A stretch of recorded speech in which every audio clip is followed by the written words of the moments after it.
Great to see so many people here on such an exciting topic, but certainly a topic that many of us have not understood for a long time. Anyway, I'm Linda Ford. I'm chairing a task force that is looking at special ed funding for the town, looking at ways it might be done better at the state level, and I'll have my committee introduce themselves in a minute. And as you start to look at special ed funding, you kind of, so many of the proposals also tie into kind of foundation budget and all this stuff on Chapter 70 that Melissa will tell us about. And so we thought it would be really helpful to have someone from the state come in and tell us all about it. So our speaker today is Melissa King. She's the state coordinator for school finance at the Mass Department of Elementary and Secondary Education. And welcome to Hingham. Thank you. Anyway, just so people know, I'll start with Laura Burns, who is no longer a selectman and is now a member of the committee, but people could introduce themselves. She introduced me already. I'm Ed Schreier, and I'm on the school committee, and as part of the school committee, am chairman of the special ed subcommittee. I'm Melissa Goldman, and I'm in this capacity as a townsperson. I'm Elizabeth Flynn. I'm the Director of Student Services. I'm Dorothy Gall, Superintendent of Schools. Welcome. Okay. I don't know how you want to do it. Like, if people have questions, should they just raise their hand? You want to wait till the end? No, we don't have to wait till the end. So if you have a question, just, if I don't see you, give me a high sign. That might be better. Just to orient you on what you have that got handed out. Most of these reports are actually available on our website as well, but I figured it's easier sometimes when we go through this to have these in front of you instead of on the screen because they can be kind of small. So I don't know that we'll get to all of them tonight, but you have them to look at, and you can always feel free as a townsperson or selectman or school committee member, whoever, to call our office, speak to myself or Roger Hatch. Our information's on the website, and it's really part of our responsibility to make this as transparent and understandable as possible. So thank you for having me. So I'm going to kind of do a little bit of high-level stuff, and then get into what are the steps in calculating Chapter 70? How does that look statewide? What does that look like for Hingham? And just let me know, what something's confusing or you have a question. So just generally, Massachusetts school revenue, what you see here is 2000 through 2012. And I think the main takeaway is that, for one, by and large, local revenue is the biggest piece of the pie. That does vary across the state, the proportion of your revenue that comes from the state versus coming from your own local tax base. But, in Massachusetts, it's mostly a local endeavor. And the other thing is that, I think one of the tenets of this is local control to the extent that can be done, making local decisions according to local needs. So Chapter 70 is the school funding statute. It's the main source of state aid for districts. FY14, it's approximately $4 billion and change. And at a high level, it's calculated in 3 steps. The first is to calculate a foundation budget, and that's what we call an adequate funding level for a district. It's setting a floor on the sum total of resources, if you look at local contribution and state aid combined. It's really the minimum. Adequate's kind of a squishy word, but we sort of treat it as the starting point. Start here, and then you have the ability at the local level to spend more than that. And it represents the specific grades, programs, and demographic characteristics of the students in your town. The other important thing to keep in mind about the foundation budget, and I can go into this in more detail, but it represents not only the students who go to town of Hingham schools, but also if you send students from your town to a charter school, or they elect to go to another district through school choice, and I looked and that's not really the case here, but just it's, you know, sort of important to keep in mind. Or if you tuition a student to a special education placement outside the district, they all count in your foundation budget. Okay, so that's important. So we have a foundation budget, so that's how much you need. And then we determine an equitable local contribution, the second concept. So we have adequacy and we have equity. And equity gets to who pays. How much of the foundation budget is paid for by Hingham and every other city and town in the Commonwealth. And that's done through an assessment of your relative wealth. And in our calculation, it's a function of property and income. And again, I'll get into that a lot more. So foundation budget, less your local contribution, and the remaining piece, whatever you need to get to your foundation budget, is state aid, is made up in state aid. So that's basically the calculation in 3 steps. You know, once the devil's in the details, right? When you get into that, it gets more complicated. But in essence, if you kind of hold those things in your mind, then I think that's an important thing. Once you do all of that, you get to what's called your net school spending requirement. And that's the sum of your local contribution and your aid, and that's what you're expected to spend at a minimum. You know, again, in Hingham, it's not an issue, but in some districts it is. So this is the sort of the main compliance piece in the statute. And districts receive different levels of aid because their ability to pay is different, because their needs are different. This shows net school spending, so that's what 100% is 100% is your net school spending. And then what percent is your local contribution, what percent is your aid. And you can see it just completely varies from Tisbury and Hingham all the way to Lawrence. You know, on one side, most of the foundation budget's made up through local contribution, and on the other, most is made up through aid. So a question we often get is, so how can I project what's going to happen in Chapter 70 next year or the year after? And it's actually really difficult because there are many variables on an annual basis that we use to calculate Chapter 70, you know, in order to keep up with current conditions in each town. And there are 3 in the foundation budget and 3 in local contribution. So it's really difficult to both project, and it's difficult for a district to control. So in the foundation budget, the 3 main things that are impacting Chapter 70 are enrollment, wage adjustment factor, and inflation. So enrollment is not just net changes in enrollment. Enrollment goes up, enrollment goes down, but it's changes in the profile of your students.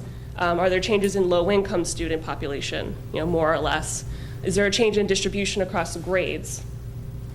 Wage adjustment factor is a factor, kind of acts like an inflationary factor, and it's supposed to adjust your foundation budget for if you have above average wages in your community. And there are certain districts that ends up applying to. It doesn't hurt anybody if you have, per se, lower than average wages. Everyone starts at 100%, and it only gets to be an inflationary factor. And then inflation, which we do each year.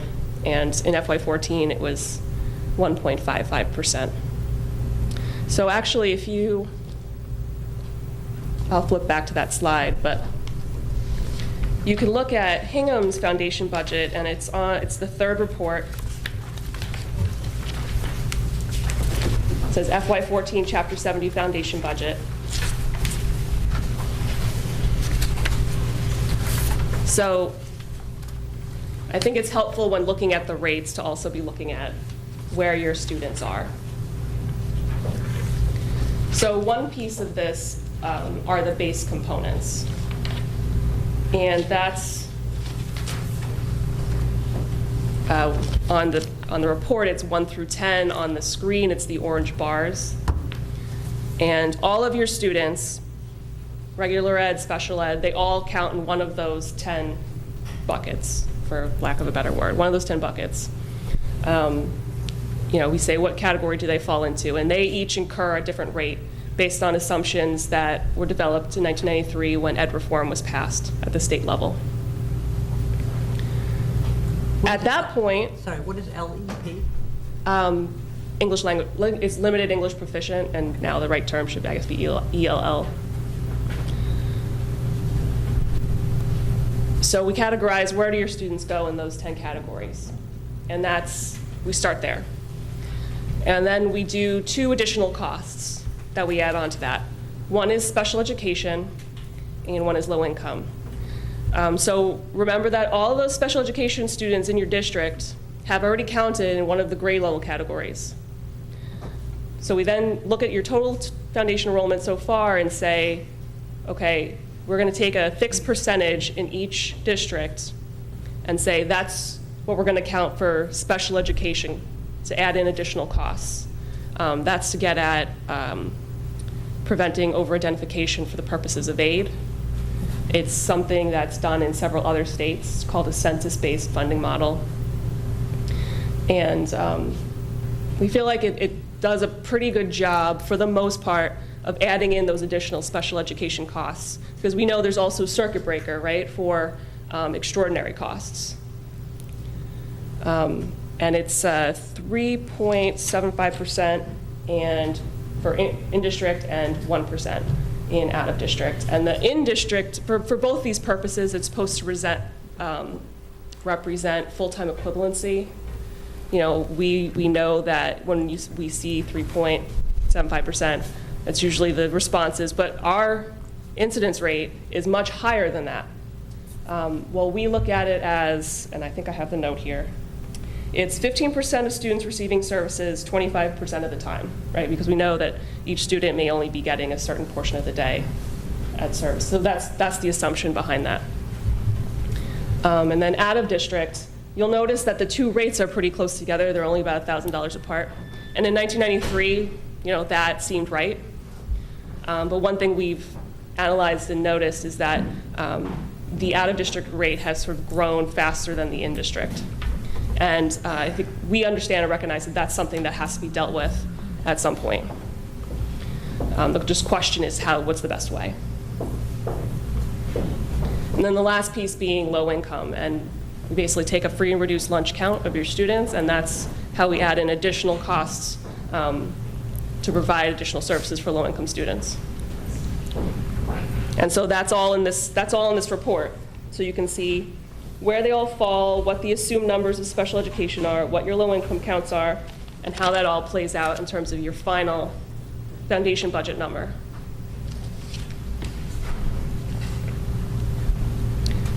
The average foundation rate being $10,352 per pupil, and Hingham's being $9,014. And that's in the very bottom corner.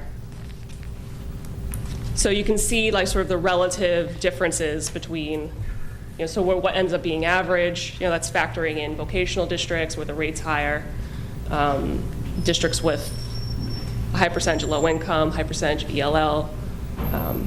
So yours is relatively lower. And most of the foundation budget is dedicated to instruction, and even within instruction, it's down to teachers. So I had said out-of-district special education, that rate is one rate that we know needs to be looked at, and we need to figure out how to adjust that to better account for the costs, the true costs that are actually happening. In district, and that's what this is showing, it's showing what the foundation budget per pupil is and what general fund spending ended up being. And this is sort of statewide averages. And one thing you'll notice is, by and large, the bars are pretty close, except for that last set of bars, which are health benefits, basically. That's the bulk of that category. And we know that, bending the cost curve in healthcare is not just an issue in school districts, it's basically just a national issue. And so this is the other area in the foundation budget that we know needs to be addressed somehow. And again, it's just a question of how that gets approached. What's the best way to do that? And this is all to say that We know Chapter 70 is not perfect, but we think it's pretty good, and we feel like we're sort of honing in on if you were to make some changes, where might they be? So are there any questions so far on the foundation budget? You can always ask them if they occur to you later, but maybe now's just a pause. Yeah, Laura. If you were to go ahead and, I'm sort of unclear on how for example, the out-of-district portion of the foundation budget changes from year to year. Is it based on those three factors, the inflation and the enrollment and whatever the third factor was? Yeah, so the rate is adjusted each year. So that rate is now for FY14 about close to $26,000. When we get the inflation factor for FY15, we'll adjust all of the rates for that. Okay. So the inflation adjustment is what, based on the CPI? We use the state and local government implicit price deflator from Bureau of Economic Analysis. So it's the third quarter, so we're not quite there yet to get it. Right now, it's pretty low. It's about 1.5% still. So it's pretty low. It just seems a little odd to me, just because I would think that you would actually have actual information about what it actually goes up every year, as opposed to putting it through a CPI. So I just wondered why wouldn't you use the actual data that you have about what it's actually costing? Well, we could theoretically, I suppose, do that for each of these things, but we sort of need a better way, because we don't know. We would have to kind of look back even further than what inflation is to know, what the actual spend is, because we just did FY12, that analysis here. I just did that, and now we're going to be going into FY15. So I guess one point would be just sort of the time lag in having that actual data. I mean, we know that number, so we've done some analysis to see, okay, so these are pretty close. So we feel like the model we're using right now is pretty good, except in two areas. So the question really is, how do we not necessarily like unwrap this whole thing and kind of figure out a new way, but maybe how do we adjust that out of districts to be better in line? And we're sort of past budget deliberations. Well, we're way past budget deliberations for last year, but you may have heard that the original budget proposal put out by the governor did increase that rate by $10,000. And then from our committee's point of view, where we're looking at special education finance, it raises an interesting conundrum where if you raise the foundation budget by, a lot, because you recognize that the out-of-district tuitions are much higher than you're accounting for, that's going to result for the same, imagine you had the same students this year as last year and the same rates, that would result in a lower reimbursement rate for special education, because the reimbursement rate is 4 times the 75% of everything over 4 times the foundation budget. So foundation budget goes up a lot. Yeah. That will result in less special education funding. So right. So I think yes, that's definitely true. It's definitely like squeezing a balloon. You try and repair it here, and you're definitely going to have some other consequences. The other so that's thing a concern that we have. Yeah, and I think we recognize that, and that's definitely something to consider. Is raising it $10,000 still does not take it all the way up to actuals, because we feel like there needs to be some incentive in there to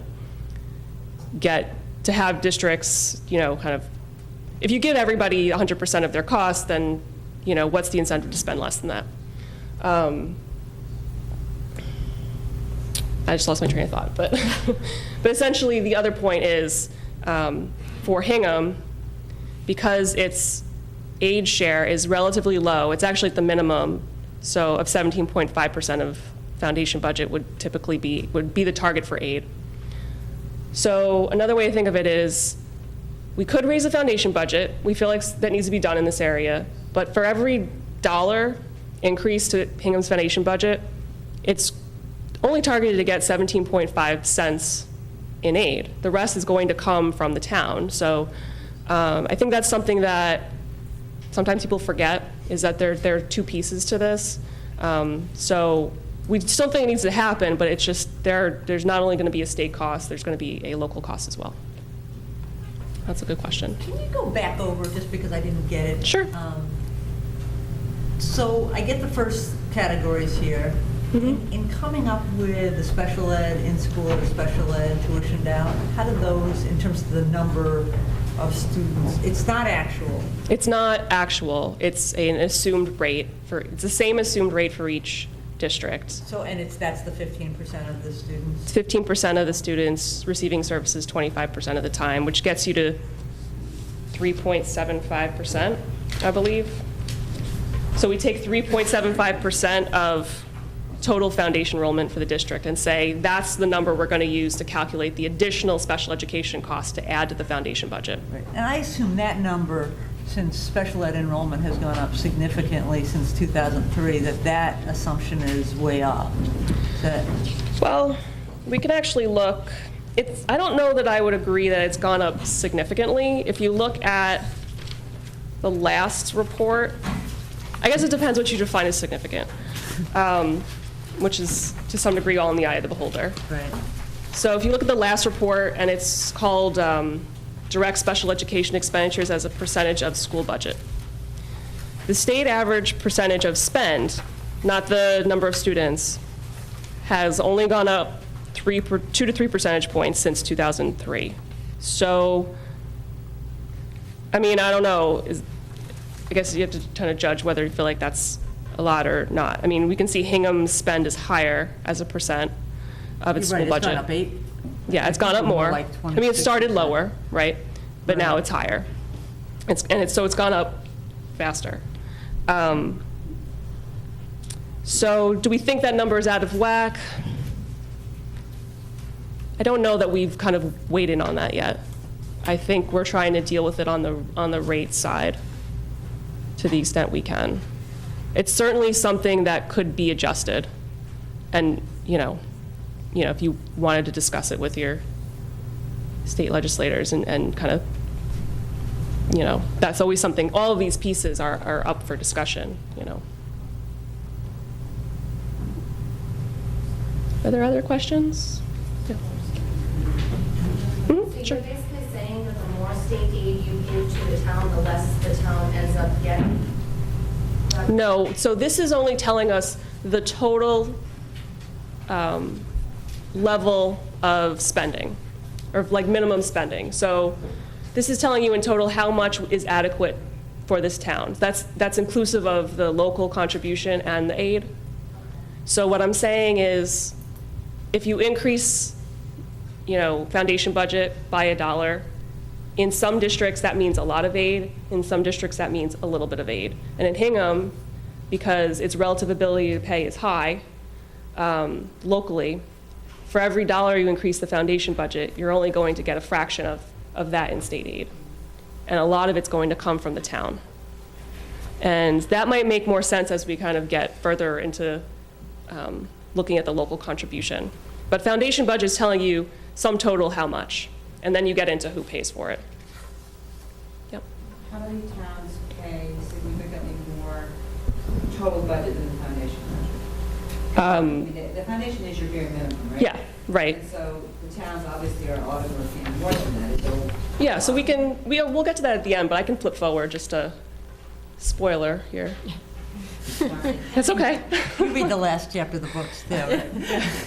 Got to read to the last page. So this is showing that, so the main takeaway here is that most districts spend in excess of net school spending, and in fact, quite a bit more, 15 to 20% more. So you can see how it breaks out. And you can see, if you look at the Chapter 70 profile, which is the front page of the packet, it's the very last column in the top table, percent over under. So you can, see the Over under. the change, not that much of a change really, but, sort of the year-on-year fluctuations and how much over net school spending Hingham is spending. So this is common though.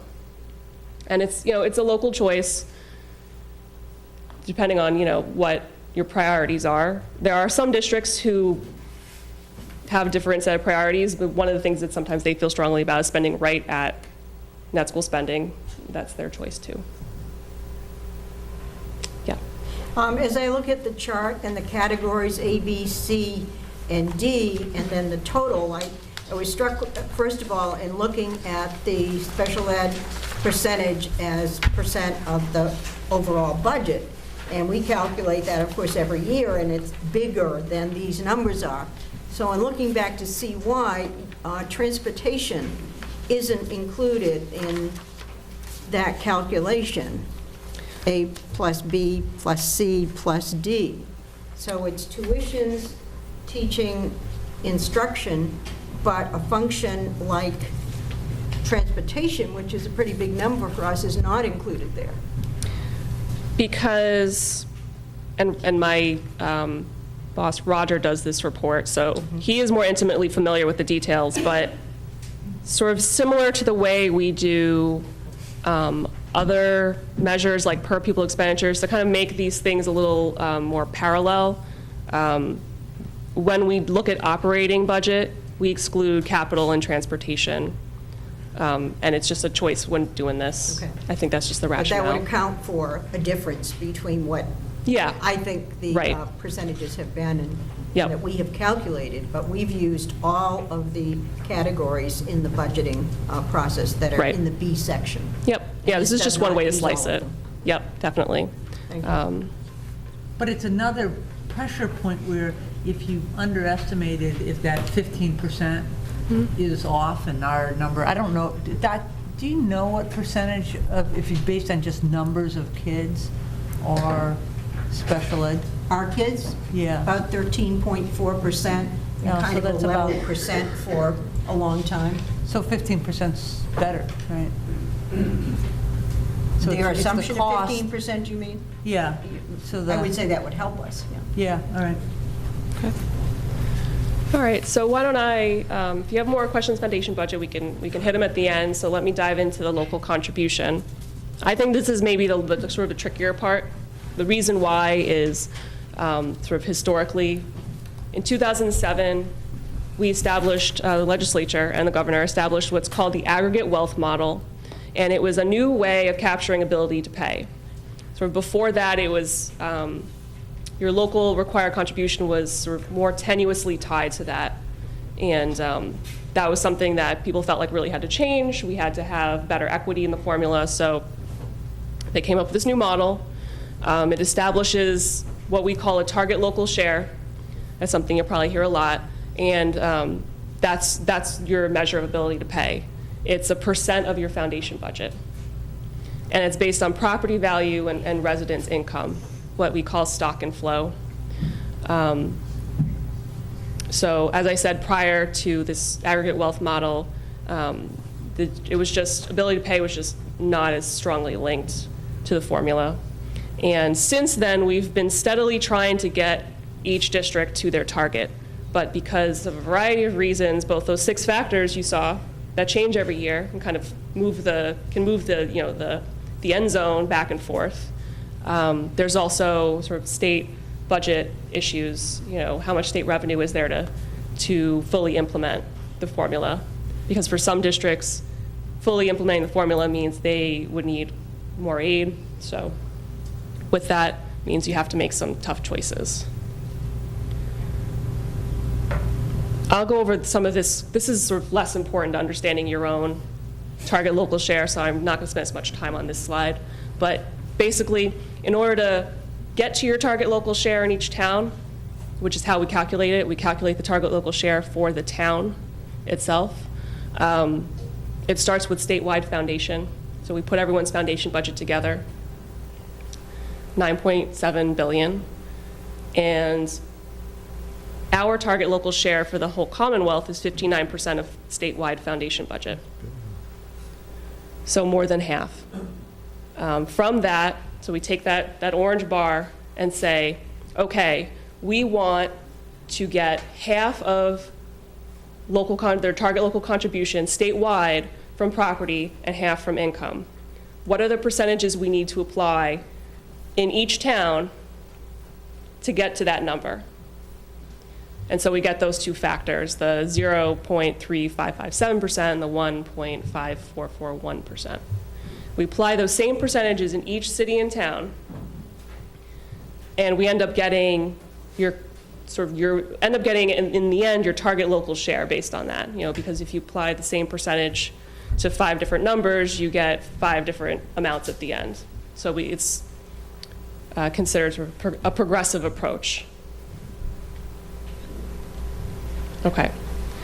So the point of that is that we need to get those 2 percentages that we can apply to everybody to start to calculate target local share. And so what I think is helpful, sort of as I talk through this for you to look at, is the report called, it's about halfway through the packet, Determination of City and Town Total Required Contribution FY14. Looks like this. It's kind of hard to see, but. And if you start on the side that says effort goal, it's 1, 2, 4. It's the 4th report. Sorry, they're not numbered. So if you look at effort goal, and what I'm about to walk through talks about that side. So we apply those 2 percentages that we had to come up with to your property wealth and to your income locally. So that's rows 1, 2, 3, and 4, 5, 6. So we look at your 2012 EQV, your property wealth, and we multiply it by that percentage, and we get local effort from property wealth. And we do the same process for income. We look at 2010 income, because that's the most recent we have. Both these numbers come from the Department of Revenue. We apply the income percentage, we get your local effort from income, and we add them together. That's the orange. So local property effort, local income equals your combined effort yield.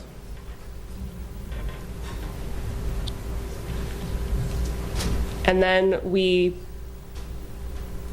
say, okay, your target local share equals your combined effort yield divided by your foundation budget. So let's start there. So that ends up being sort of row 8 and 9. We do this division, and we say, okay, but for Hingham, like 100 plus other districts, if we did that, your target local share would be greater than 82.5%, which the state has said is the maximum target local contribution. Meaning the state feels like it has an interest in the education and funding the education to some degree of each student in the Commonwealth. And so a bar was set. He said, okay, there's going to be a certain maximum local share and conversely a minimum aid share. So that's where Hingham is. And so that's how we get your target. And ultimately, that's where we want everyone to be. We want everyone to be at their target.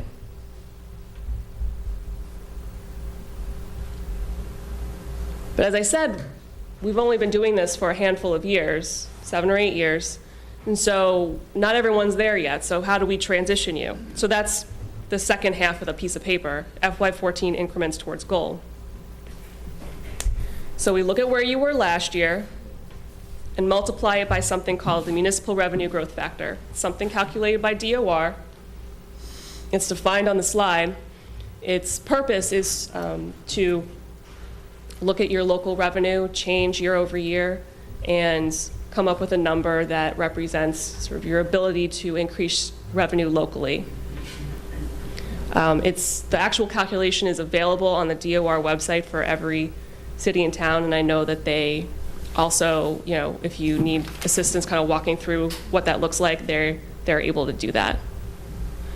And we get that number, and so we end up in rows 15 and 16, so what's your preliminary contribution?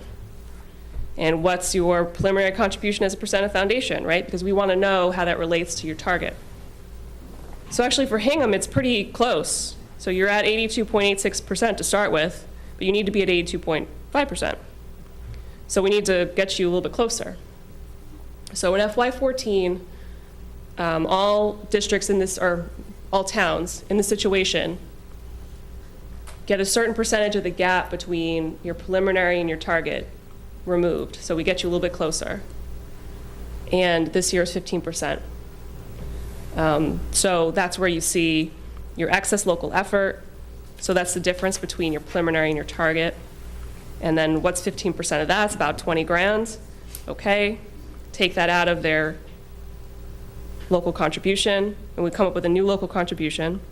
It's 30.6 million, and it's 82.81%. So 15% reduction for this town does not really get it that much closer to its target, but you guys are within a percentage point. That's pretty good. So that means, you know, you end up getting most of your target aid share, so we feel like you're in a pretty good place. Conversely, if you are coming up to your target, which some districts are, it's a lot slower of a process because of restrictions around Prop 2.5 and ability to vastly increase your revenue year on year. So we're still working on this transition.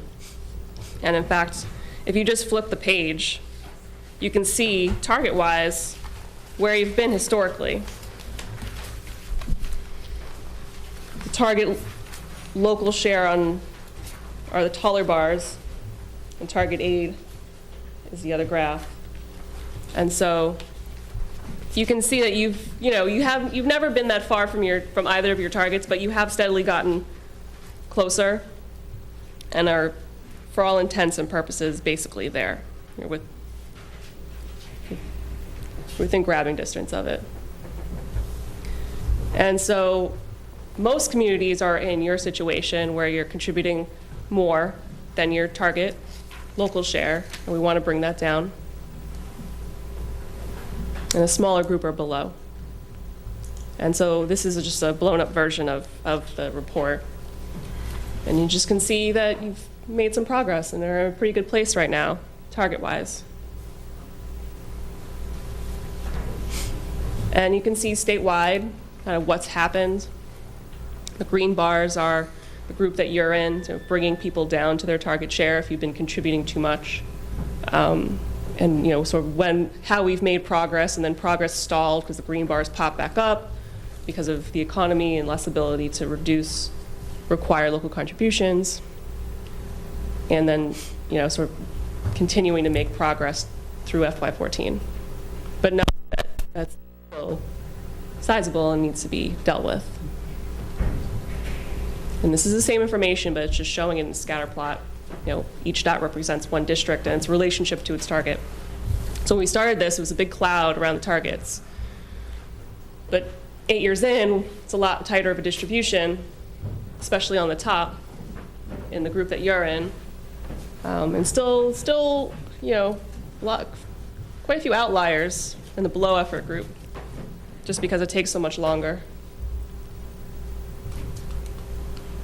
The last distribution is actually something that doesn't really apply to Hingham, because as a town, you only belong to one district. But some districts, or some towns like Berkley, belong to 4 districts. They belong to a region. They have their own town district. They belong to a vocational, and they belong to an ag. And once we have their town local contribution, we need to allocate it to those districts. And so we do that in proportion to each's share of its total foundation budget. And so that's how we get to the aid calculation. So is there any questions? Are there any questions on the local contribution before I sort of plunge into this piece of it?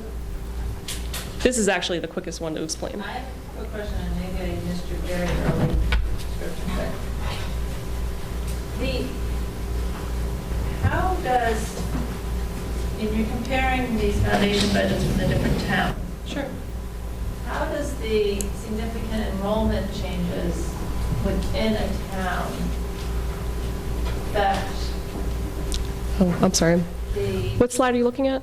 Or what are you looking at? No, well, I'm thinking about our situation in our town, that we've had significant enrollment increases over time. Okay. And so that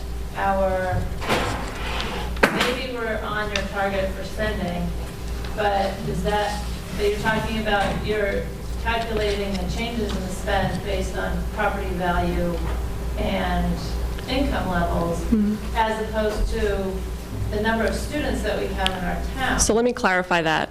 We're calculating, first we're calculating based on enrollment, inflation, and wages. how much is an adequate amount for your district to spend, right? That's before we decide of that total, how much of that is local contribution.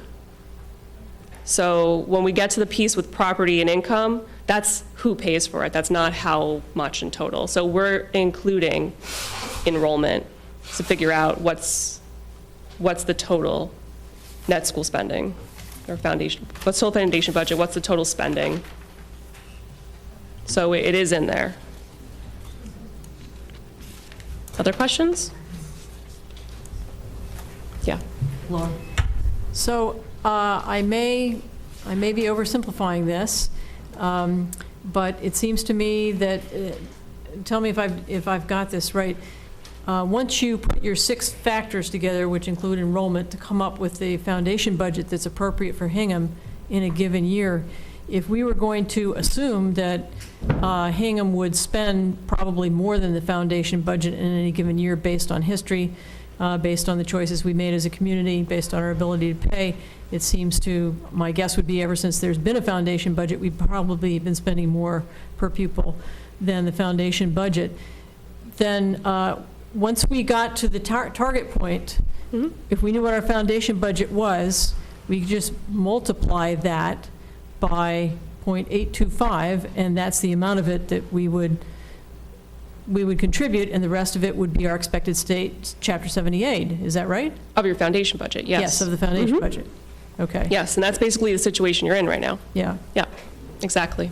Okay. Yep. So if there's a mystery, maybe it's in how the foundation budget gets put together. Yeah, I mean. We know the factors, but. Yeah. Yeah. But how they all interact is a bit of a mystery to us. Okay. We can try and get into that a little bit. Okay. All right, so let's deal with the aid, and then we can maybe look at some trends. So when you look at the aid, and that's summary, this is a piece pulled from the summary, and that's probably like the second page, second report, FY14, Chapter 70 summary. It's got a graph on the bottom corner. And I'm looking at the aid calculation. And so there's a lot of stuff here, but I like to first focus on 2, 3, and 4, right? Because I talked about this being a 3-step process. Foundation budget minus your required contribution equals your aid. And so that's the core of the formula. So we do that. And we then make a comparison. We say, okay, is the foundation aid you need the amount to equal your foundation budget? Is that greater than the aid you received last year? And for this district, it is. So they get that increase. And so that's what you're seeing in 5. So we start with 5, so that's the increase to start with. But throughout the budget process, you know, there are sometimes other objectives that the governor, the legislature want to address in the formula, and so then you get these other components.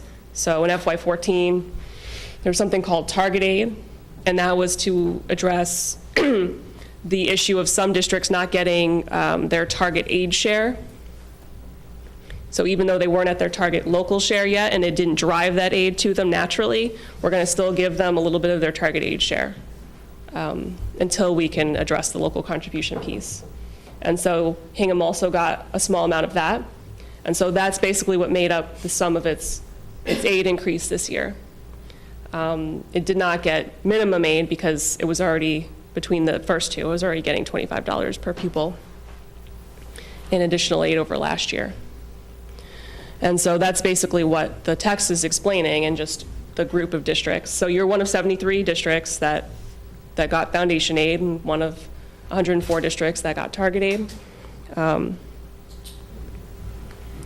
And that's basically it. Most districts, 203, got minimum aid. They didn't need, it meant that basically, by and large, they didn't need more aid than they got last year, so they got the minimum. Yes? Can you just talk through, so for towns that have shrinking enrollments, the effect of maintaining kind of you always get your, if I was a town that had an enrollment of 500 students and I'm down to 100 students, and Yeah. you've always held them, They get held harmless. it kind of hurts, in terms of if things are being, since we don't have extra dollars, so. Yeah, you sort of end up with this, Yeah. where the state distributes quite a bit in excess of people's targets. So meaning, if you're losing students, means you're probably already getting all of the aid you need. Not getting an increase, we kind of recognize that it's difficult sometimes to cut when you're losing students in each grade, and it's hard to cut a teacher. Things don't kind of happen kind of easily necessarily, but nonetheless, kind of has to be dealt with somehow, because you'd end up with this, where you end up giving out quite a bit more aid than where people should be, and then you still have a group at the bottom who are not getting all the aid they should be getting. So the hold harmless, does tend to, can inflate the resources that a district has. It means that its net school spending ends up being more than its foundation budget. So in a situation where we're not giving out minimum aid, and we're leaving them harmless and they're shrinking it, it'll mean, we hope, that they just won't be getting any increases in aid, and at some point they'll kind of absorb all of that excess, and it'll get them to their target, but it's a slow thing. It's kind of hard to explain. But yeah, and hold harmless is just something that not doing hold harmless is not appetizing to do for a variety of reasons. You haven't seen proposals over the years to change that? When we had severe economic difficulties, 9, 10, and 11, I believe, and I've only been with the department for a couple of years, I think one of those years, there was a cut to aid that districts were getting if they were over their foundation budget. I think it was supplanted with stimulus funds during that time, but then the stimulus funds went away, and then they were at that lower aid level. And I think that happened here. Yeah. So I think if you look at trends in Chapter 78 components, so it's behind this set of graphs. The two following reports are basically all the factors we talked about for Hingham since we started the aggregate wealth model in 2007. So you can see, I wish these were numbered, the lines, but they're not. So if you look at Chapter 78 reduction, so yeah, 09, 10, and 11, some of that was replaced with it's called SFSF, and some was replaced with education jobs. Those were 2 federal grants, and not all of it was replaced. Now, if you look at Hingham's total aid, it did decrease from 11 to 12, and so that's where some of that grant money, that's federal stimulus money, went away, and we didn't replace it with any aid. But still, even with that, it did drop down to you guys did drop down, your target aid share stayed at 17.5%, but what you were actually getting was like 16.3. But that, if you look, that ended up getting made up in the following years. So I think the feeling was where it needs to get made up, it will be, the natural factors in the formula will kind of right the ship where it needs to be righted. So that ended up happening. So your aid share, what you were actually getting went down. You got a big chunk of an aid increase in the following year, a little more in the year after that, and now you're pretty close to 17.5 again.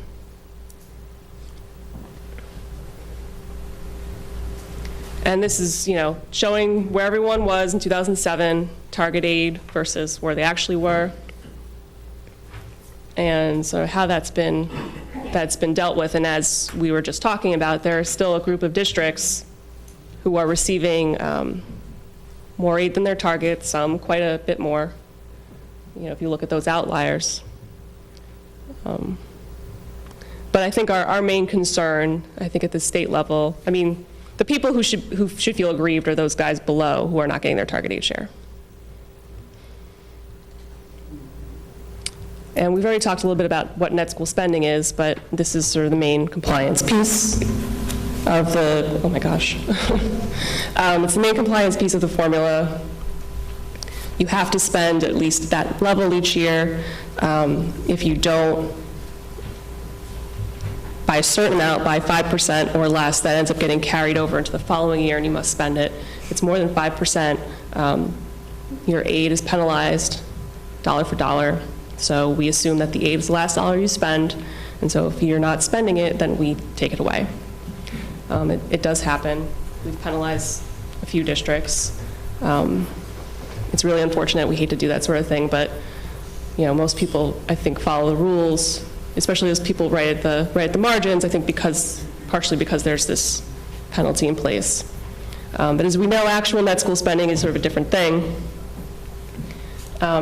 You can see what's in and what's out. It includes operating expenditures and municipal indirect. It doesn't include grants and revolving funds or capital spending, because those things are not captured in either what we calculate as your local contribution or your aid. So we want to make sure that net school spending represents aid and local tax effort. And as we said, most spend above, you're in that category.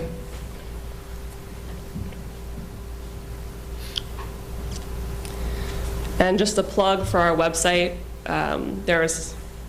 Most of what I gave you is on the website. If you wanted to look at neighboring districts, compare yourselves to them, that's all information that's on here, both on the Chapter 70 page with per pupil expenditure reports. If you go to assessment and accountability, there's a tool called the DART, the District Assistance and Review Tool. Colleague of ours puts that together. It has finance, staffing data, performance accountability and assessment data, all kinds of stuff. The ability to compare, I think it's really helpful for contextual information. So if nothing else, we have tons of data at the department and a real love for it, because we're nerds. And this is our contact information. I'm the state aid coordinator. I work for Roger Hatch, the school finance administrator. We do Chapter 70, but also school choice, charter reimbursements. Other functions of our office are all the other, so circuit breaker group works alongside of us to do audits and do reimbursements, transportation, etc. So feel free to contact us by email or phone. So are there other questions? We can refer to the packet, or I can go back through any of the slides.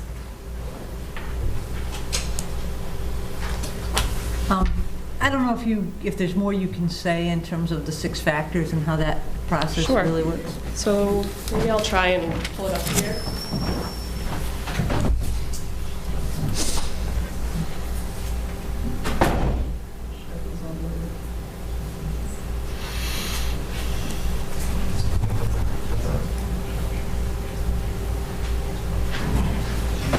So I actually have it.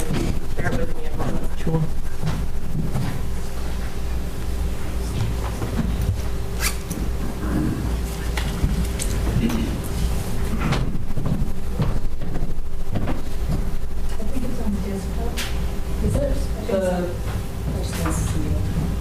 It's in presentations.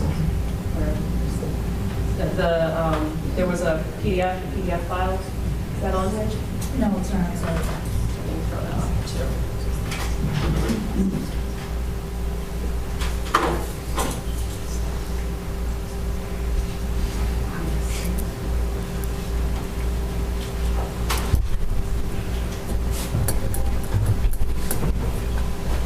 Sounds like you just have to quickly hope to get into a declining enrollment situation, then you sit pretty. I think if you ask those people, they would probably I think the grass is always greener.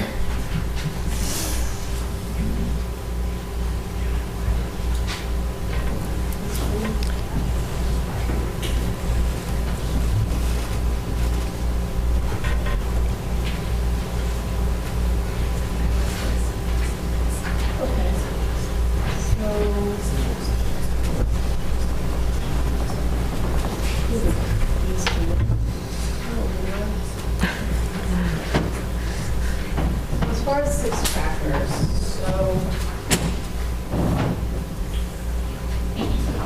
So one thing you'll probably notice right off the bat is, and probably you've heard, I'm sure, I think I even heard it mentioned, is growth in enrollment.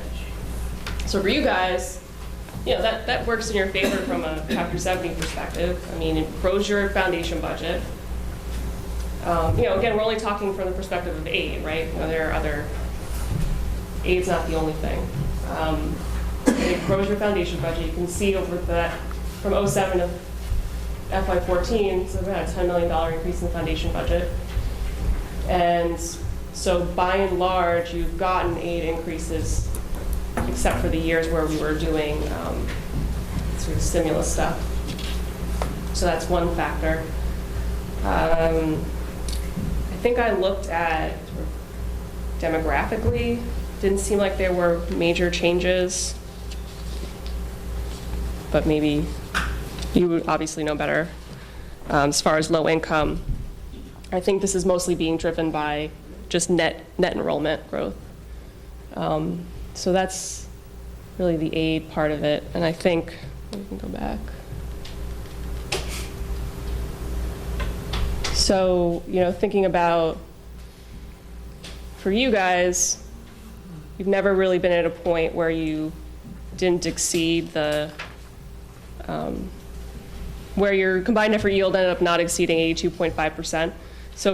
So from sort of the required contribution side, like those factors for you really haven't changed the end result. You know, what can happen is if you grow, but your wealth stays the same. So if you grow as a district, sort of like you're doing, but your wealth stays the same, and maybe you're more like moderately, you're not at the max, you're at like maybe 50% of your target local share. That can change your target local share because you then look less wealthy, right? Because your foundation budget is getting bigger, so you can afford less of that. So even though you're growing, your combined effort yield is high enough to absorb the growth from a wealth perspective. So that's sort of the other piece. Your growth factor, which is MRGF in this, so 4.43% in 07, 3.7 FY14.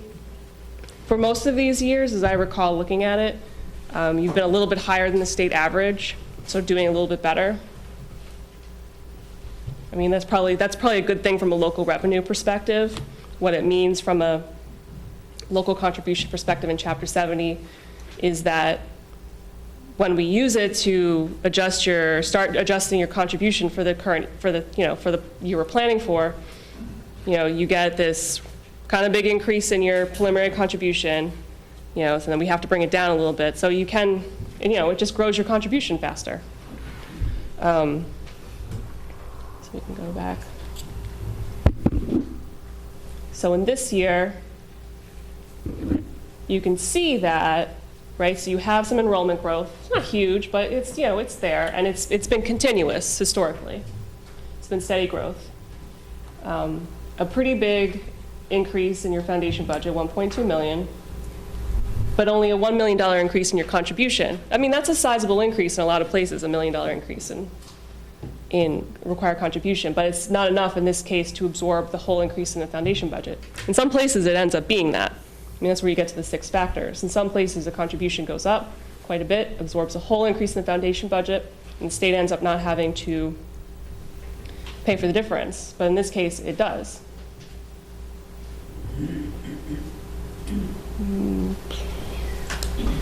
Yeah. Let's see what else we got here. We basically talked about this. If you go online, if you're interested in like the really distant past, you can open up, this goes back to 1993, so you can see from the beginning of ed reform in 1993, sort of what all these changes have been, so growth in enrollment, et cetera. I'll just flip through these. This is foundation budget. Were there any more questions on this? As far as, I think maybe there was still some confusion. It's small, but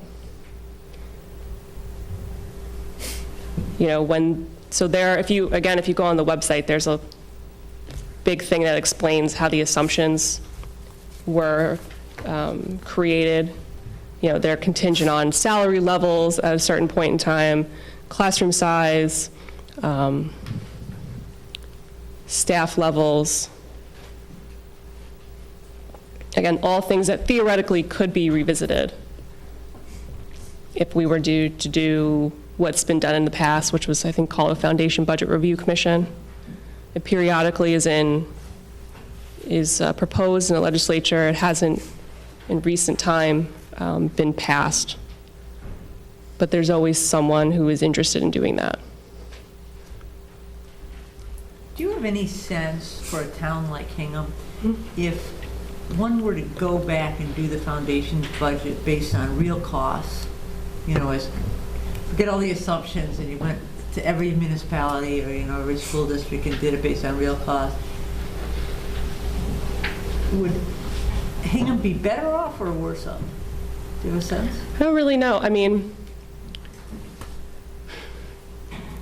If we looked at because on average people spend more than where we are now as far as foundation budget. So if we tried to increase towards that point, from an overall spending from like a total foundation budget perspective, it would be higher. But again, that doesn't help everybody. For some communities like Hingham, it's not going to mean this big windfall in aid necessarily. It's going to mean that the locality has to pick up a significant portion of that tab. So I guess it just depends on, sort of what the feeling is on that. But I don't think that would necessarily, I think we would probably look at actual costs, but a lot of times what happens is, and what happened in 1993 was the creation of a model school budget, which was a bunch of superintendents and an economist in a room, kind of assessed again, class size, staffing levels, buildings, what would you need in a model school district. And that was the way it went. It might go that way again. There are many ways that we could go about it. The issue being is it's sort of hard to predict because it's called professional judgment panel. So you could have 3 professional judgments and they'll be wildly different. And it's hard to tell which is right, because I think we at the department still can't quite say, how much do you need to spend? If we did, we'd tell you, how much is the right amount, where to spend is the right place to spend. We can kind of only say, here's this adequate minimum level,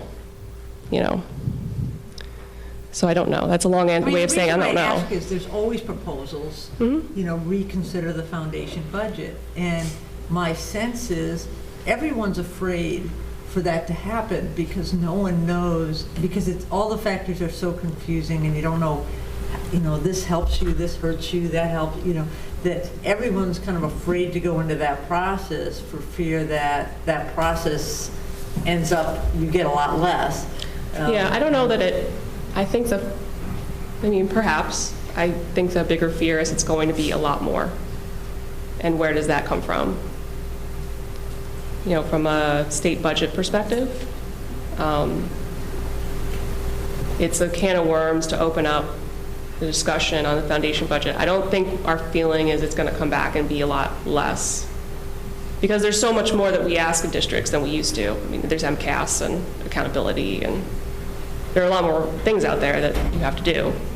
So I don't think our feeling is it would be less in the end. I think the feeling is it would be more, and so then how do you cope with that increase? I'm more of the camp of, I think the state, hopefully the state will spend more, but my assumption is that at least at the start is the overall amount of money won't really change, but the allocation among the towns will change, and that's where the question is, if you were doing it based on real money and then reallocating it, would a town like Hingham end up with more or less? And that probably wouldn't be done in an assessment of the foundation budget. I don't know that that would change where the money ends up. I mean, as I say, because you'll still end up with a set of rates that are applied consistently across each district. Where a reallocation per se could happen is if you change the equity model and adjusted some of the factors. For example, increasing the local contribution cap. I mean, there's never been a push to do that, but that's a thing that could happen. I mean, it's a parameter that could change. I doubt it would, but all these things are possibilities. From an aid perspective, that obviously wouldn't work in Hingham's favor. So things like that, I think are more likely to be, from an aid perspective, not in your favor than a change in the foundation budget the way we did it. Yeah. Laura? Did the study come up with any recommendations or any evaluation of how effective the foundation budget has been on the outcomes, educational outcomes? So the primary focus of the analysis that was done, and it was a legislative report that I think came out pretty recently, within the last couple months, and it was primarily financial. So how well do these rates keep pace with what's actually happening in districts? There was a small piece about if you do a scatter plot of all districts, where they spend and how they perform, there is no clear pattern, I think is the main takeaway, which is what I was getting at as far as we don't know necessarily the right places. We know some things about what are good practices, what are good strategies, but we don't know, what's the exact right way to spend all of your dollars across all of the categories. And I think that's basically where we came down. If you look at all the districts, you end up with this big cloud. You don't see like the low spending districts doing poorly and the high spending districts all doing well. You see a big mix. And so I think one of our questions is sort of taking groups of those districts and saying, the low spending districts who are doing very well, like why is that? What's happening there? What strategies are they using? Conversely, high spending districts that are not doing well, what's going on there? Where are they spending their money? Could they do it better? So are there other things outside of their control that are, impacting performance? So there was a little bit of that, but I think that's really that's a huge field of research that, we need to spend more time thinking about, and definitely. So the answer is no, we don't really know. Yeah. This might sound crazy, but shouldn't that be the main focus of the state? If they're coming up with this intricate of a budget system for the whole state and every town, why do they not care about the end result? That doesn't make any sense to me. I think we do care about the end result. I think it's just a difficult question. Research for that end result. So if you care about it, you're saying we should probably start thinking about that. I don't think that would be the biggest priority you have. Not to be aggressive, but that's kind of aggravating. As a parent who's been in this system for, how long have I been in this special ed system? 15 years probably? That's really aggravating for me to know that my state doesn't have that information. I don't understand. Is that simple with me? I don't know. I don't know that I have a great way of giving you a satisfying answer to that question. I mean, has it ever been done? How about that question? I think so. It is something that every state, I think, struggles with. Is how to approach that question, because it's not just the district that impacts the student's performance. So how do you tease out strategies that the district has? And this is all kind of a new thing. I mean, I know it may not seem like that. You're in the thick of it, but trying to figure out dollars to outcomes is not something we've been thinking about and not something anyone's been thinking about in government for a while. Well, ROI, we do it in business every day. What's the issue? Can I just, I just would ask you, I don't want to, she came as I a also favor don't to have help an us out. I don't wanna be- answer, But I would say if you think about that study, and there have been studies done, maybe not in Massachusetts, but it is a phenomenally, so let me take, I'll assume some things for Boston, but let's assume Boston has more low income, more special ed kids, they may be a town with a lot of needs, like a lot of money that should be spent, but their outcomes might not be as good because of all the factors that, all those factors might lead to lower performance. So it's not an easy analysis to be done. I mean, there have been, I've run into studies even looking at the special ed funding stuff that have looked at those questions. It is a really hard question to get your hands around because there are so many different factors. I think the concept of let's take some of the towns that aren't spending a lot, and that have really good results, and maybe it's because they're a really wealthy town and they have no really, they have a lot of very kids with high IQs, very few special ed kids, very few, whatever, that may explain the results and has nothing to do with what's going on in the classroom. But I think the concept of taking some of those cases and seeing, well, maybe they do have the average number of all the categories that are tougher to educate, and yet they're still having good results. Great, let's focus on those. But I don't think it's so simple to say, well, you should be looking at. I think it's a really hard question to look at. I'm not saying it's an easy job. I'm just saying if the whole point of Chapter 70 is to protect these kids and help them get an adequate education, which is their right to get, and you put this really intricate system in that you guys asked her to come here and explain to you because it is incredibly complicated, but they have no way to know that this is working. Because the goal of Chapter 70 is to educate these kids. That doesn't make any sense to me. I'm kind of looking at the big picture and going, I don't understand that. I mean, just as a business, that's bad practice in any business. I can't see why that's not being, that should be the first priority, to make sure that this budgeting intricate system in every town is actually going to give a result for these kids, that they're actually getting a decent education, that they can become, independent citizens. Right. I mean, the thought of Chapter 70, I think, was if you put more money in the system, that should help, and outcomes have improved in general since this went into effect. But it is leaving to the different school districts, Hingham has a lot of control on what, there's now more state testing and whatnot, but we have a lot of control in terms of how we're doing things. It's not the state that's providing the education system. The other reason for the existence of Chapter 70 just obviously has to do with the different resources that there are in different towns. In states where there isn't this kind of help from the state, you get really radically different, we have radically different school systems, but it's even worse in places where some towns are impoverished relative to other ones and don't get the kind of state aid. So this whole concept of, well, let's at least try to level the playing field, whatever's being done in the towns, let's try to level it. That, to me, I wasn't there when they amended Chapter 70, but that seems like one of the main effects that it has, at any rate, that we should support. Yeah, I think that's important to point out, is we've kind of followed, we're not really out on our own. This has sort of followed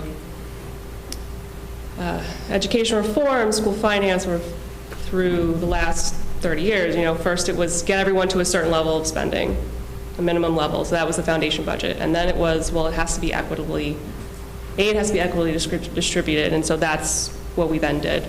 And I think that the most recent thing is, okay, how do we help districts spend the money the best way possible? What can we provide them? And I think that's what we're trying to figure out now. I think that's what everyone is trying to figure out now, is how to connect dollars to outcomes. In a previous life, I worked in Maryland and worked on, not education, but in local government, I worked on this issue, and it's just fraught with complications. I know it's been done in the business world for a long time, but social policy has a lot of complicating factors. I think it can be done. It's just it's a challenge, and I think we're trying to address it. We're trying to work towards it. Does the state have to go to the State House to allocate money to fund a project like that? Is that going to come up? Yes. So is that why it's not being done for these? I mean, I would hate to I don't want to speak for them. It had things of that nature, sort of foundation budget reviews, et cetera. They come up and they come and they go. It's difficult. I think there's some sensitivity around opening up the issue because it then becomes an unknown, so it's just difficult, right? Like, change is hard, and there's some desire, but it just hasn't kind of coalesced, you know what I mean? Like, there isn't that critical mass of people who want to change it, legislators who want to change it. So it's something to, if there's interest, that, you should be reaching out to yours, I guess. That's probably I think that's what districts do when they're interested in that, is they go and speak to their legislator about that interest. I thought I saw one more hand. I had it up, but I brought it down. I'm still trying to clarify my question. I agree. I think it's really complicated. In the context of knowing nothing around special education myself personally, is there a growth trend in terms of increasing Chapter 7 funding across the state consistently, either based upon, you mentioned earlier, results that came out of seeing towns who actually are spending less, that are seeing better results, those who are spending more and see fewer results? Is any of that data being used to kind of steer where that funding is going, or we still leave it at the formulaic basis of allocating it out to the districts? There has an outcome component is not part of the formula. It's just trying to address establishing a minimum level of resources and trying to distribute aid in the right proportion in the right places. That's what it's doing. Because we don't know enough about it, I think, to say we should take aid away from A, B, and C because they're not using it right. I think there would be pushback on that if we tomorrow. And I say we at the department do not have that power. That's not that would be, we provide advice and counsel to the people that make those decisions, but we're not making them. Does that make sense? I don't know if it's clear, but to everybody, but so in addition to Chapter 78, there's also Circuit Breaker, which is focused on the most expensive special ed costs, special ed kids, and the state picks up 75% of 4 times the foundation budget. So once you're above the 4 times foundation budget, the state's picking up 75% of that cost. It doesn't include transportation costs, which is a big nut. But at some point, at least there's more help in it, and it is based on your actual cost as opposed to some arbitrary assumptions.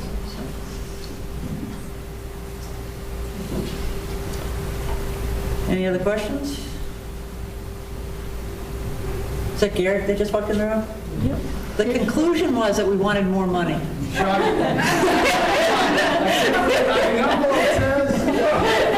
Graduate science. Legislation as you walk in. Trying to. I just want to stop and quick. Thank you very much for coming down and doing this. Sure. It's a very important and complicated issue, as I'm sure you've explained with great detail. Thank you. Well, thanks for coming. Sure. Thanks. Thanks everybody for coming.